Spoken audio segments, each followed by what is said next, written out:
And when I'm not doing Rotary, I work with small business clients on some digital marketing services, ranging from helping them build websites to doing some local search engine optimization and a lot of social media marketing and advertising.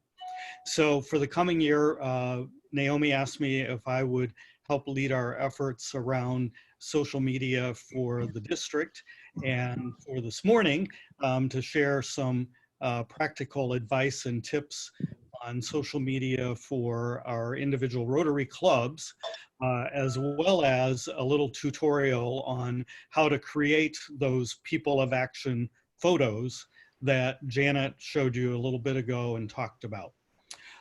So normally in a smaller group, I would make this very interactive, but since we have a little larger group and we're online, I'm going to ask just a few questions to kick us off. And rather than ask for a verbal response, I'll just ask you to raise your hand. Let's start with, has your Rotary Club posted on your Facebook page in the past month? If so, raise your hand.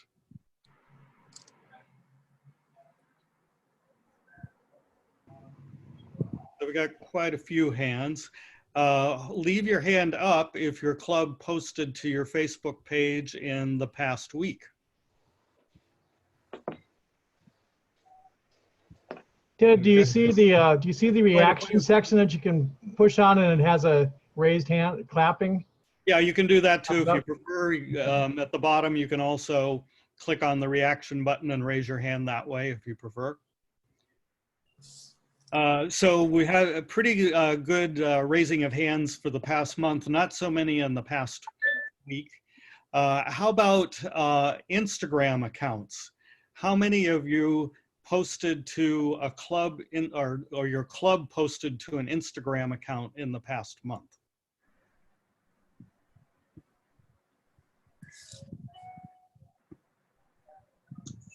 Handful. How about in the past week to a club Instagram account?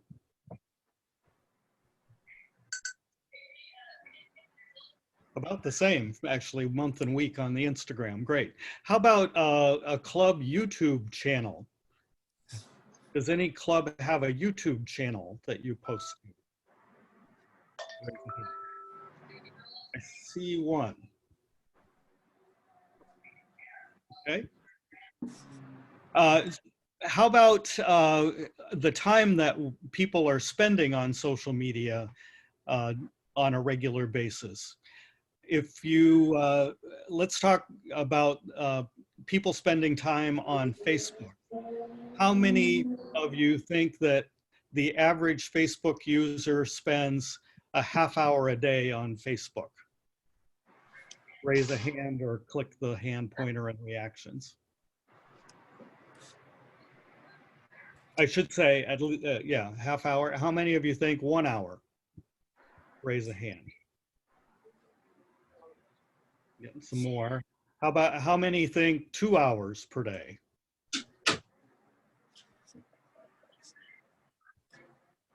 And how many think more than 2 hours a day? So those of you who still have your hands in the air are actually the ones who are correct. The average Facebook user spends just over 2 hours per day using Facebook. So in terms of telling our Rotary story and sharing our Rotary public image, where do we want to do that? Well, we want to do it in traditional media, and we just talked about press releases, but we also want to do it in social media, which is where people are spending their time. So let me share my desktop here.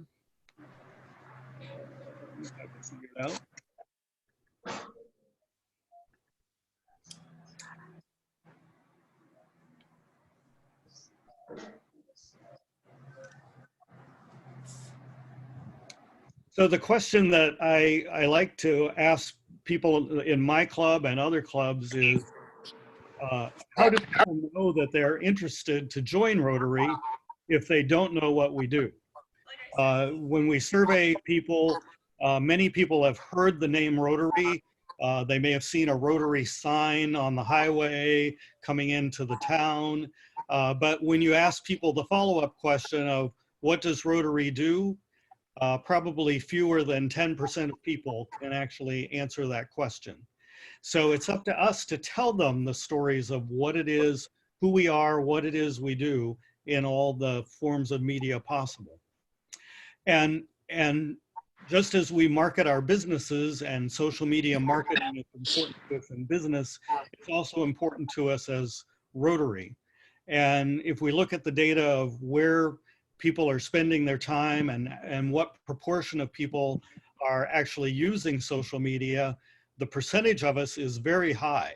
And you can see there the leading platforms are YouTube and Facebook, where 2/3 of us in the US are saying that we are regular users of YouTube and Facebook.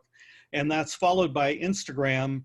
Instagram has actually been the fastest growing platform over the last couple of years. And that's followed by the others like Twitter and Pinterest, Snapchat, etc. So making sure that we have our Rotary stories on these platforms is increasingly important. If we think about Facebook, first of all, on Facebook, we want to get both reach and we want to get engagement. The way Facebook works is it's really a pay-to-play platform these days for Facebook business pages. And if we put a post, if I put a post on my club's Facebook page, Facebook default is to show that to 2 to 6% of our followers. So let's say I had 100 followers of my Rotary Club. I put up a post, somewhere between 2 and 6 people are going to see that post by default. If people begin to click on like, or they add a comment to that post, or they share that post, then Facebook is going to see that as a very strong signal that this is valuable content to people. People want to see this content. So they will start to show it to more of my followers. So I might, if it's very engaging, I might get up 30%, 50%. And of course, if people are sharing my content, then I'm getting to an audience that's even broader than just my followers. So on Facebook, it's really important to look for putting content on our Facebook pages that's engaging, that people want to interact with us, that we ask them a question in something that we're posting, or we're telling a little story along with an interesting photo so that it gets a reaction out of people. They're compelled to either click a reaction button or leave us a comment. And ways that we do that is we need to think about, well, why are people on social media? What kind of content might engage them? And think about your own personal usage and what are the things that you see on social media that get a reaction out of you? Well, people are really there, one, to be entertained. We like things that are humorous, funny, make us laugh, that are cute. We like images of puppies and kittens. We're also there a little bit to be educated, to find out new things, to learn things that are going on in our community, to be made aware of something that we didn't know about before. And once in a while, we're okay with occasionally being sold something that's really targeted to our personal interest.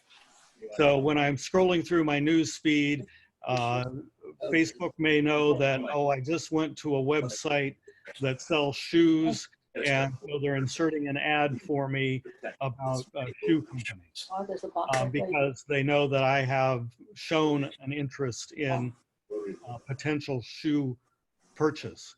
Well, it's the same with Rotary.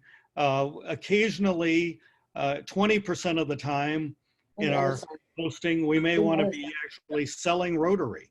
Let's put the ask out there for people to come and join us and tell them, provide that call to action of what should they do or could they do in order to get more information about us, or to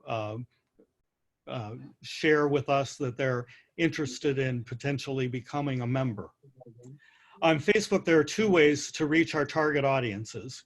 And I alluded to this just a moment ago. There's organic posting and there's paid posting. Somebody's not muted. If you can just make sure that you're muted in the lower left corner of your window. There are two ways to reach your target audience. Organic posting is where I just put something up on the Facebook page, and that is what by default goes to the 2 to 6% of my followers. If I have internal content that I want to just share information with members of my club, or things that may not be of as much interest to the general public, you might want to think about creating a Facebook group that people can join, and then it's the members of the group who see those particular posts. Or some of our clubs in our district also have mobile apps, where some of us found that we had more members who had smartphones than who had Facebook accounts.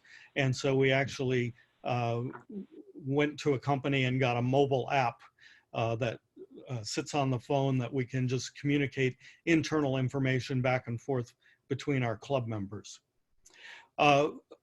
We can also reach our target audience by doing paid posts in Facebook. So as you're scrolling through your news feed, where you see a post that it says sponsored up at the top of the post, that's a paid ad in Facebook. We as Rotary clubs can actually submit and run those kinds of Facebook ads, or you can hire an agency to do that on your behalf. The simplest way and the easiest way is through the boost post functionality. So in your Facebook page, you'll see sometimes Facebook will suggest to you, do you want to boost this post? And it'll give you a button to click for boost post. That's probably the way I'd recommend to get started. There are some more sophisticated ways to do it in Facebook Ads Manager and Facebook Business Manager. But for most of what we're doing, there's enough functionality in Boost Post to be of value and to get the message out to a broader audience who may not already follow your Facebook page. And I'm going to step you through what some of the steps in that are going to be.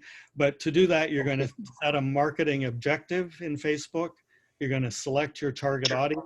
You're going to include a call to action. What do you want people to do as a result of seeing your ad?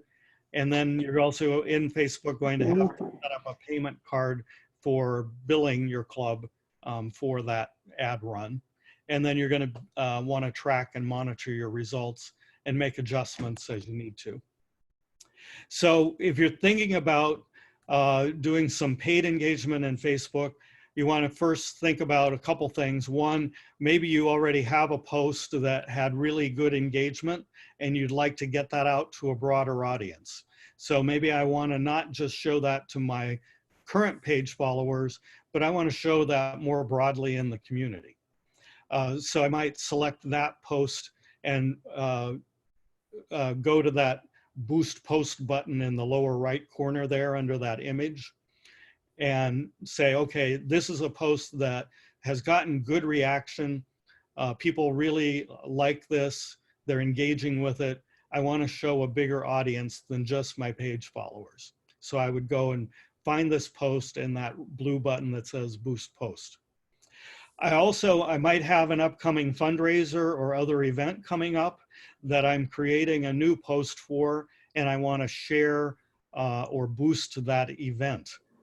So it'd be the same kind of a mechanism that I'd go to that boost post functionality because I want to get that out to a broader audience to come to my fundraiser or come to my event.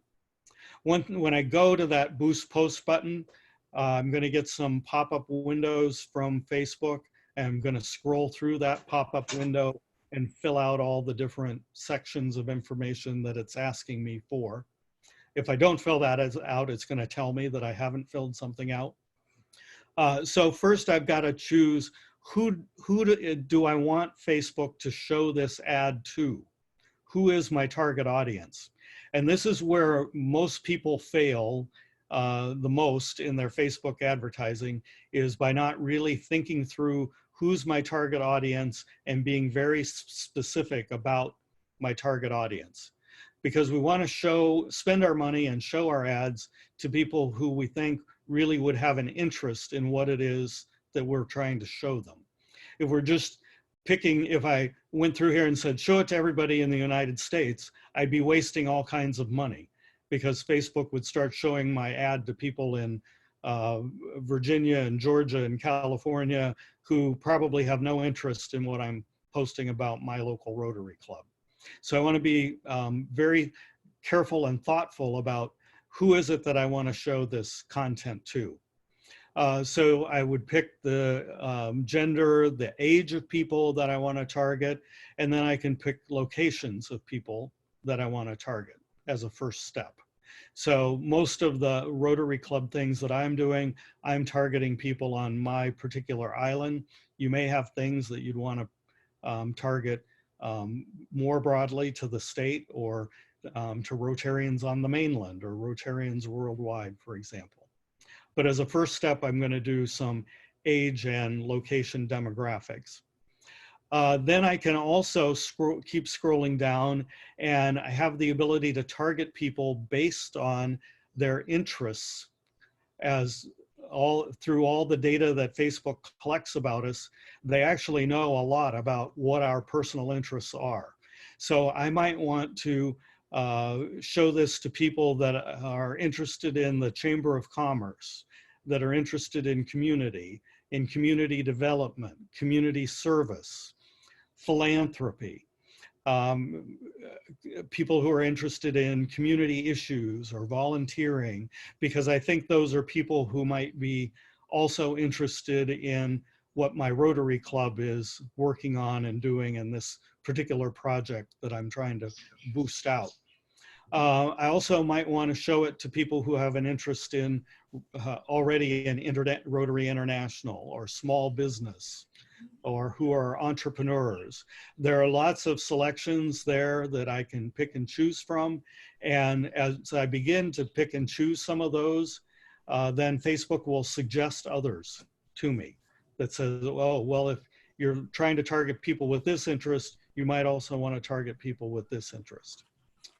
And Facebook will kind of help and provide some suggestions. And the next step, I'm going to have to choose a budget and a payment method.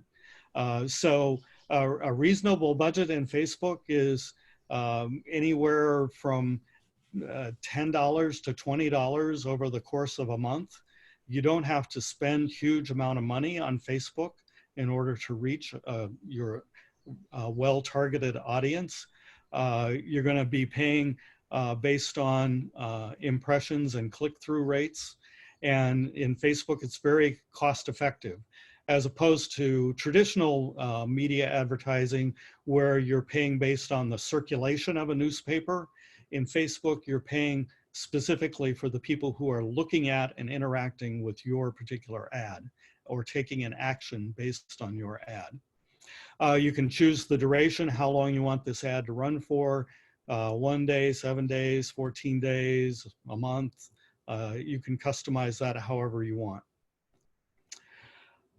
Then you'll click submit. If you filled out all the fields correctly, Facebook will tell you your ad is submitted for review. They're going to do a review to make sure you're not violating any rules. And if not, then they're going to start automatically displaying that Facebook ad. If there's any issue, they will email you with what that issue might be. So for example, a violation might be if you have an event that includes alcohol and you didn't set your age targeting to be more than 21 years of age. Then they're going to come back and tell you that that's a problem, as an example. So that's kind of a quick overview. There's more information online about that, or if you contact people like me or Janet or Randy who are on this call, we can also help walk you through some of this and answer any questions about it. There are other tools that agencies use that are a little more sophisticated, give a few more options. One of those is Facebook Ads Manager, another is Facebook Business Manager, but you really don't have to have those in order to do some of this for your Rotary Club. So that's a couple of key points around Facebook. So let's turn next to Instagram. Instagram is a slightly different animal, although it is owned by Facebook and it shares some of the Facebook infrastructure. Those of you who are in the audience who are under the age of 45, if you're typical, you probably spend a little more time on Instagram than you do on Facebook. And some of you over the age of 45 will also be in that category as well. But it does tend to skew that younger people are slightly more engaged on Instagram than on Facebook. And Instagram users tend to be highly engaged. They leave a lot of comments, they click the heart button a lot more than people typically do on Facebook.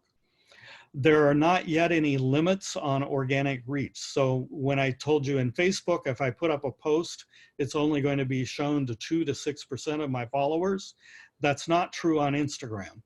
On Instagram, if my followers keep scrolling long enough, they will eventually get to my post. So that's, I put there in parentheses yet, because we don't know as Instagram gets more popular and more crowded, will Facebook have to do further prioritization the way that they do in our Facebook news feeds. That ad infrastructure, all of the boost posts that we just went through, that applies also to Instagram because it shares the same ad infrastructure as Facebook. So you can also boost posts on Instagram and go through the same kinds of steps. A key difference in Instagram versus Facebook is the use of images, hashtags, and tagging. Hashtags on Facebook are okay. They don't cause any damage, but they're not really that important. But hashtags are absolutely critical on Instagram if you want your club's account, your club's content to be discovered by people and to generate interest in Instagram users. One of the things I do every year as part of my learning and development is I go to the big annual conference called Social Media Marketing World that's held in San Diego every spring. So I was there about 6 weeks ago, which now seems like a lifetime ago. And all of the gurus of social media marketing are there. And there's a lot of controversy sometimes around the number and placement of hashtags in Instagram posts. You'll find people and articles on the internet that say, oh, don't use more than 5 hashtags. I can tell you the gurus who study this and test it have validated that you actually want to be using between 20 and 30 hashtags on your Instagram post for the purposes of marketing. And those 20 to 30 hashtags, you want to have a combination. You want a few that are created by you, that are unique to your organization. So in the case of my club, we have a hashtag Poipu Rotary. We have another hashtag Poipu Rotary Club. So those are ones that you want to create that are specific to your club. Then you may also want to target some really high volume, just a few very high volume hashtags. So I might also target something like hashtag Rotary International or hashtag Rotary Connects the World that will be seen by a very broad audience. Those have a little bit of value, but because those are such high volume and so much competition, I'm not going to get a whole lot of value out of those. So I'd want to have not more than a few of those. And then because my content, I'm really trying to get to people in my local community, about my Rotary Club meetings and projects, and telling the stories about what we do. I'm looking for what are the hashtags that people in my area are really using and looking at to discover content. So, for example, I go into Instagram and I start typing hashtag Kawaii. And hashtag Kawaii is actually a kind of a medium volume hashtag. So that's a way to get to my audience. It also in Instagram suggests to me other hashtags that may be appropriate. And so another one that's sort of a medium volume tag would be lucky we live on Kauai. Lucky we live Kauai.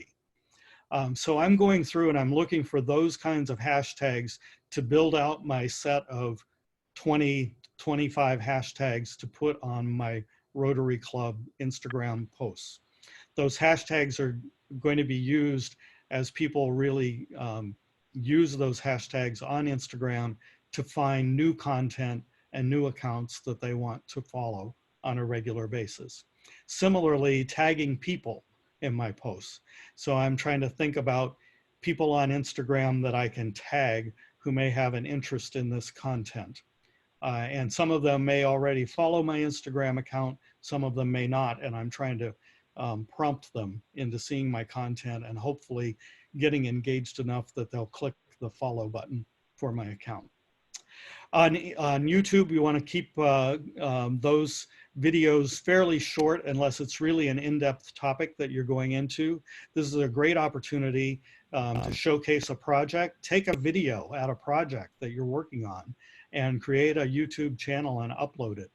So you can really tell these stories through video on YouTube. And YouTube is a big platform. Again, younger people especially are spending a lot of time on YouTube and discovering content there. The one rule of YouTube is make sure that you have good sound. So you might want to invest in a lavalier microphone that plugs into your iPhone. It's okay to take video on a phone. Your video doesn't have to be perfect, but make sure that you have good sound. And another key learning in YouTube from the YouTube gurus is that people pretty much only do what you ask them to do. So if you have a YouTube video and you just assume that people are going to subscribe to your channel because they've looked at your video, they may not. So you want to be sure to ask people, please subscribe to our channel. And the research shows that the number of subscribers goes way up when you do that one simple thing of just ask people to do the subscription. There are a few district Facebook pages that I'm going to ask all of you to go into your Facebook and click like. So one of those is Rotary Clubs of Hawaii. That's a newer page that we've been building and growing the content over the last year, especially the last 5 or 6 months. And what we're trying to do there is really highlight our club projects across the district and the impact. So I and some other people are actively scanning your club Facebook accounts. And as we see content there about a project, an interesting Rotary story that your club has to tell, we're trying to reshare that on the Rotary Clubs of Hawaii page, as well as sharing interesting stories about the district. There's also a Facebook page, Rotary Hawaii District 5000, and that page is a little more mixed content where we're sharing info about Rotary in general, Rotary International, and about District 5000.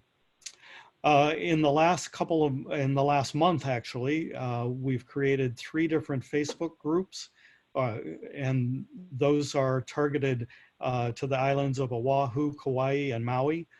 So please, if you haven't already, go and join the relevant Facebook group.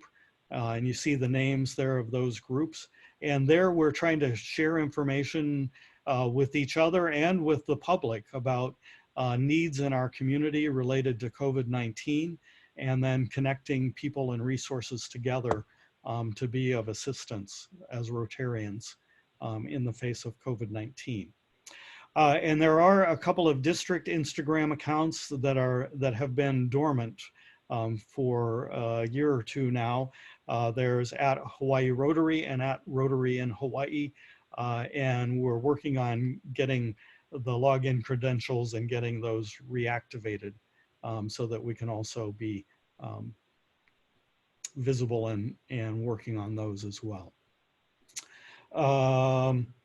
I'm watching our time. I'm going to just skip ahead a little bit.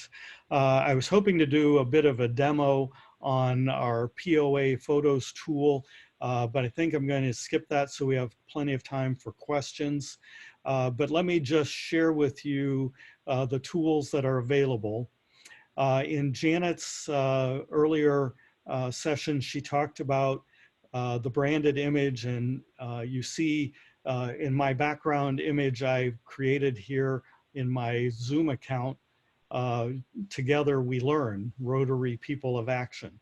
Well, these are images that you can create for your club using images from your club, and it's not that difficult to do. There are 2 tools available to help do this. One is the official Rotary tool that's in Rotary.org, Brand Center, People of Action Toolkits, Create Your Own. That tool works. There's nothing that doesn't work about it, but I will say my experience and some other people's experience is it's kind of complicated. It's not very intuitive. Once you do learn to use it, it's not difficult, but there is a learning curve. That tool also does not run on a mobile device. So if you were out at a project and wanted to create one of these at a project site, for example, you wouldn't be able to do that on a mobile device. So there's a Rotarian who lives in the state of Minnesota who got a little frustrated with this tool, and he said, I think I can build something that's simpler and easier to use. And rather than just complain, he went out and he did something about it. And he actually created a tool, and he's made that available to all of us to use. Girl, you chopped me in. And you find that at poaphotos.com. And if you go to that website, you'll see there are some online tutorials. So you can watch a slide set or a video on that site that tells you exactly how to do this.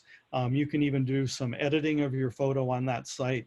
And that also can be brought up in a browser on your mobile device. So I could go to the Safari browser on my iPhone, and I could type in poaphotos.com, and I could create one of these branded images with any of these words like Together We Learn, Together We Transform, Together We End Hunger, etc. What did I just say? So I'm gonna stop sharing slides at this point because I saw it appeared some questions were coming in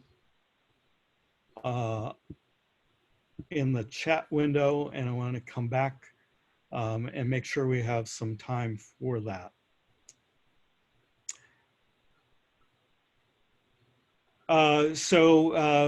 One question was, how did I create and post the custom Zoom background that I have? I just told you about creating the image. So this is actually, the image I took was I used that poaphotos.com tool that I just talked about. I went and within that tool, I selected an image from my photo library that was from a past district assembly here on the island of Kauai. So I selected that photograph, and then using that tool in poaphotos.com, I selected the words, "Together we learn, Rotary People of Action," and it overlaid that onto my image. And then I dragged those words to the upper left corner. And then I clicked save. I saved that image to my photo library. Then within Zoom, at the bottom of my Zoom window, next to where it says stop video, there's an up arrow. If you click that up arrow to the right of stop video, there's a menu that pops up, and one of the choices there is choose virtual background. If you go to that choose virtual background, you can click the plus sign and you can upload any image from your computer that you want to do. And if you want any individual help with that, let Lane know or let me know, and we'll be happy to help you with that too. Another question, suggested timeline. What's a suggested timeline on how far ahead of an event to run a Facebook ad? In my experience, I usually start running ads, paid ads, about 4 to 6 weeks prior to an event. So a big fundraiser, I'm going to start my ad run usually in that 4 to 6 weeks ahead. And then I'm going to actually increase my budget and do some a second round of ads in the 1 week prior to the event. Now that's partly based on the experience of my audience here on Kauai, that I know a lot of people on our island don't make up their mind until that final week before an event to actually go purchase their ticket to come to our fundraiser. So your mileage may vary based on your audience, your demographics, but that's generally speaking in terms of paid advertising. But in terms of organic posting, I would go out and I would create a Facebook event type on my page 6 months before my event, if possible. And I would do some periodic posting to that Facebook event starting 6 months out and get some organic traffic. Another question here. Let's see. What's the best way to leverage Instagram stories? Is it where most people are looking for content first when opening Instagram? Great question, Conrad. Instagram stories are very important on Instagram, and those are at the top of the page when you open your Instagram account. And that's a fun way to engage people. You can have a little more fun. You can put in some animated GIFs. You can put in music. It's really a good way to engage your audience and tell your story in that Instagram story section. And the way Instagram works, there's actually a different algorithm for what they show you in stories versus what they show you in the news feed. So the more you can get people to engage with your Instagram story, the more that's going to show up first in their Instagram story feed. So yeah, you want to think about how can I highlight new posts in my Instagram account, and how can I have some fun and tell a Rotary story up in that Instagram story. And think about how to make those interactive as well. It's easy to put in a section of encouraging people to ask you a question. So think of some questions you want people to ask your Rotary Club. You can take a poll. You can ask people to do a slider, to do a reaction. You can play interesting music. There's lots of great alternatives there. Conrad has another good question, which is how about a Facebook watch party? Anyone's success here? And I'm going to open that up to the audience, because I have to say I don't have personal experience with using a Facebook watch party for Rotary Club. Does anybody in the audience have any insight? Have you tried Facebook Watch Party yet for your Rotary Club?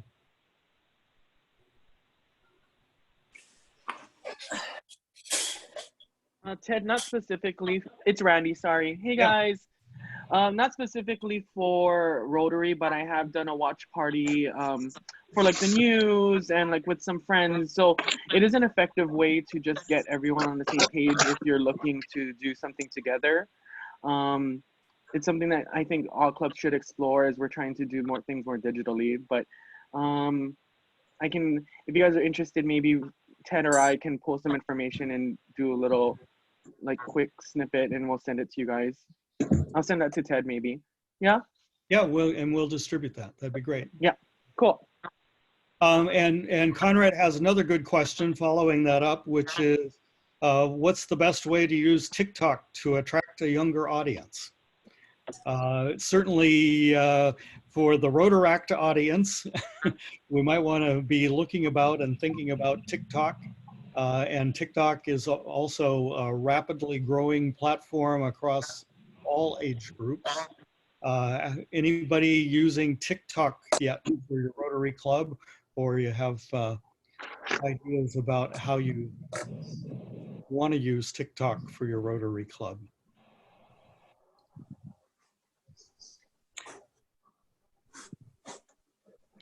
If you don't know what I'm talking about by TikTok, TikTok is a mobile app that's oriented around 15-second video clips. And there are people who are building careers now, generating these 15-second TikTok clips and becoming celebrities on TikTok. Ed, it's Zach from Upcountry, Maui. Hey, Jack. We have kids, like I work with kids after school, and a lot of the kids have it, and it's like kind of a dangerous and not a great social media platform to use. So I'm not an expert in social media, but I would advise against it. I don't have one. I don't want one, need one, anything like that. So there's also some like weird like spyware stuff that they're talking about that's happening with that. So I would just advise to not put it on your phones or get into that until it's safer or actually higher I don't know, not good. Great. Yeah. Thanks, Zach. I have also seen some security concerns around TikTok. So that may be one we want to wait and see how that continues to play out and mature. But good question, Conrad, because it does get a lot of press and attention these days. So we are coming to the end of the time. Any other questions people want to ask? I think Kat wanted to say something. Yeah. Kat?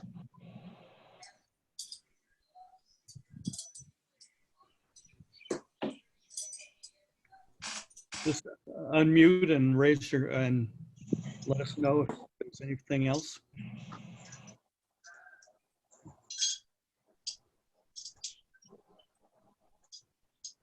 Okay, it looks like we've exhausted the questions for the time being. Thank you all, and Naomi will have the slide set to post out to everybody. And there are a number of people on the call here: Conrad, Lane, Randy, Janet, Sonia,